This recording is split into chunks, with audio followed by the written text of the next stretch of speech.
teenage horror story. Because what can be more terrifying for a teenager than sex advice from your parents? My parents split before I was 3 years old. I don't remember them together at all. Mom stayed in her hometown of Mission, Texas, while my father eventually moved to Manhattan with his next wife. My brother and I saw him one weekend in 10 years. My parents' clashing worldviews on education, religion, and culture caused me constant anxiety. Consider the matter of sex. My mother let our pediatrician provide the birds and the bees materials to us. I remember how shook up I was when I read pamphlets on sexual health. All those drawings and discussions of the penis, the vagina, the erection, the sperm, the egg, the 9 months of gestation, lactation.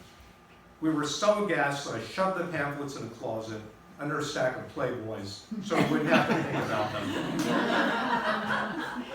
A few years later, when I was leaving for college, Mom's one sentence of advice to me in her Lady Bird Johnson accent was, "Don't get anybody pregnant."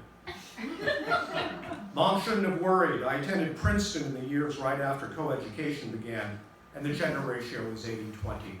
Getting somebody pregnant? Forget it. I had a more active social life when I was in junior high school. But once my brother and I started visiting our father in New York, we learned that he imagined himself as a kind of European-style sophisticate, the kind in a French movie who would introduce his sons to a mature and available woman who looked like Brigitte Bardot. Dad decided our visit in August 1974 was the perfect time for a big father-son talk on the joys of sex. We were in Miami Beach to visit his parents. He delivered the talk with his typical dramatic flair, trapping my brother and I in his theater of the absurd. To set the scene, Dad sits us down in the lobby of the Fontainebleau Hotel. I'm 16, my brother is 15. His 3 big takeaways are, it's okay to have homosexual affairs, go to nudist camps, and have lots of sex with beautiful older women.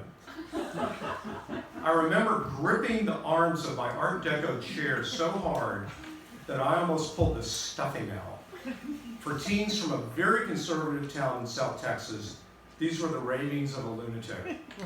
Well, maybe not the part about beautiful older women. But Dad was utterly serious about this. Fast forward a year. My brother Cooper stays in Mission. I live with Dad and his wife Kate, a retired ballet teacher, for the summer in Manhattan. I'm excited about doing college visits, but Dad has other things in mind. I knew something was brewing when he takes me to the toys and games section of the Alexander's department store. With breathless urgency, he tells me, "Van Wall," this is what he liked to call me, "we found a woman for you." It turns out he had a friend, an antiques dealer, with a physical therapist who was open to spending the night with me and showing me the wonders of sex, you know, what women like. Well, by the summer of 1975, my life experience was basically that I knew that girls in Texas like to get really big corsages for the high school homecoming game, football game, you know, Friday Night Lights. You know, after that, you go to the dance at the Civic Center, you dance to Color My World by Chicago. Maybe they would hold hands if they were in a good mood, but other than that, forget it. After Dad and I had our surprise conversation in Alexander's, we went back to the apartment, and Kate told me she had met the woman and she liked her. Frankly, the offer tempted me.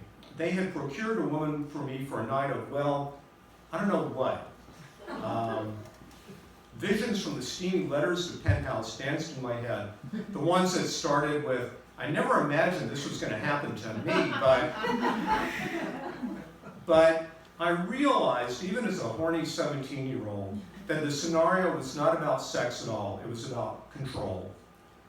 The offer was another battle in the War of the Wallachs. My father skipped down on my life and wanted to call the shots on everything. Education, how I dress, sexuality, all of it. I refused to let him do that, to his stunned anger.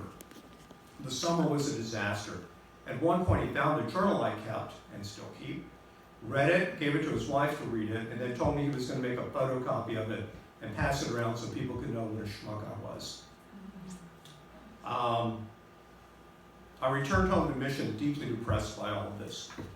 Well, I never learned who the physical therapist was or what she looked like. Probably not like Brigitte Bardot. She must be 80 now. I needed a long, long time to get to the point where Dad expected me to be in 1975. I didn't lose my virginity then, but I didn't lose my self-respect either. Thank you.